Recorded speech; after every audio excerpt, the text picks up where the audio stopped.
ಬೆಳಗಾವಿಯಲ್ಲಿ ಒಂದಾದ್ರ ಹಿತಶತ್ರುಗಳು. ಬೆಳಗಾವಿ ರಾಜಕಾರಣ ಹೆಂಗಿರುತ್ತೆ ಗೊತ್ತಾ? ಒಬ್ಬರನ್ನ ಕಂಡ್ರೆ ಒಬ್ಬರಿಗಾಗಲ್ಲ. ಕೇವಲ ರಾಜಕಾರಣದ ವೈರಿಗಳ ಆಗಿರಲ್ಲ, ಅವರು ವೈಯಕ್ತಿಕವಾಗಿಯೂ ಕೂಡ ವೈರಿಗಳಾಗಿರ್ತಾರೆ ಅಂತ ರಾಜಕಾರಣ. ಹಂಗಾಗಿನೇ ಬೆಂಗಳೂರನ್ನ ಬಿಟ್ರೆ ಅತಿ ಹೆಚ್ಚು ರಾಜಕೀಯ ಸದ್ದು ಮಾಡೋದು ಬೆಳಗಾವಿ. ರಮೇಶ್ ಜಾರಕಿಹೊಳಿ ಮತ್ತು ಕತ್ತಿ ಮುಖಾಮುಖಿಯಾಗಿದ್ದಾರೆ. ಪರಸ್ಪರ ಅಪ್ಪಿಕೊಂಡು ಮಾತುಕತೆ ನಡೆಸಿದ್ದಾರೆ ಇಬ್ರು.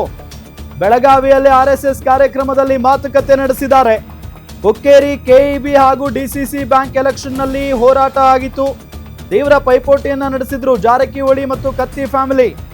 ಹುಕ್ಕೇರಿಯಲ್ಲಿ ಇಂದಿಗೂ ಎರಡು ಕುಟುಂಬಗಳ ನಡುವೆ ಫೈಟ್ ಇದ್ದೇ ಇದೆ. ಇಂದು ರಮೇಶ್ ಜಾರಕಿಹೊಳಿ ರಮೇಶ್ ಕತ್ತಿ ಪರಸ್ಪರ ಅಪ್ಪುಗೆ ಅಥವಾ ಹಗ್ ಮಾಡ್ಕೊಂಡಿದ್ದಾರೆ ಇಬ್ರು.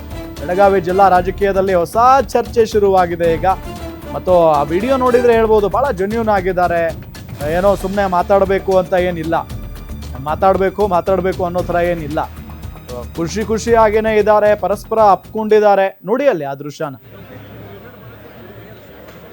ಸಹಜವಾಗಿದು ಬೆಳಗಾವಿಯ ಬಿಜೆಪಿಯ ಕಾರ್ಯಕರ್ತರಿಗೆ ಖುಷಿ ಕೊಟ್ಟಿರುತ್ತೆ. ಯಾಕೆ ಅಂತಂದ್ರೆ ಒಬ್ಬರನ್ನ ಕಂಡ್ರೆ ಒಬ್ಬರಿಗೆ ಆಗ್ತಾ ಇರಲಿಲ್ಲ ಅಂತ ರಾಜಕಾರಣ ಅಲ್ಲಿ. ಕತ್ತಿ ಫ್ಯಾಮಿಲಿ ಜೊತೆಗೆ ಜಾರಕಿಹೊಳಿ ಫ್ಯಾಮಿಲಿ ಹುಕ್ಕೇರಿಯಲ್ಲಿ. ಸೊ ಹಂಗಿದ್ದಾಗ ಇವರಿಬ್ರು ಒಂದಾಗಿದ್ದಾರೆ ಅಂತ ಅಂದರೆ ಮುಂದಿನ ದಿನಗಳಲ್ಲಿ ಬಿಜೆಪಿಗೆ ಭಾಳ ಒಳ್ಳೆ ಭವಿಷ್ಯ. ನೋಡಿ ಅಲ್ಲಿ ರಮೇಶ್ ಕತ್ತಿ ಅವರು ರಮೇಶ್ ಜಾರಕಿಹೊಳಿ ಅವ್ರನ್ನ ಹಿಂದೆಯಿಂದ ಅಪ್ಕೊಳ್ತಾರೆ.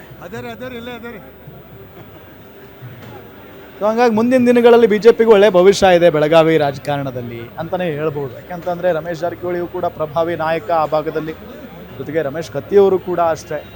ಸೊ ಆ ನಿಟ್ಟಿನಲ್ಲಿ ಈಗ ಇಬ್ಬರು ಪರಸ್ಪರ ಇಷ್ಟು ಬಹಿರಂಗವಾಗಿ ಒಗ್ಗಟ್ಟನ್ನು ಪ್ರದರ್ಶನ ಮಾಡಿರೋದು ಸಹಜವಾಗಿ ಇಡೀ ಬೆಳಗಾವಿ ಜಿಲ್ಲೆಯ ಬಿಜೆಪಿ ಕಾರ್ಯಕರ್ತರಿಗೆ ಒಂದು ಹೊಸ ಹುಮ್ಮಸ್ಸನ್ನು ತಂದಿರುತ್ತೆ. ಅದರಲ್ಲಿ ಏನೂ ಅನುಮಾನ ಇಲ್ಲ.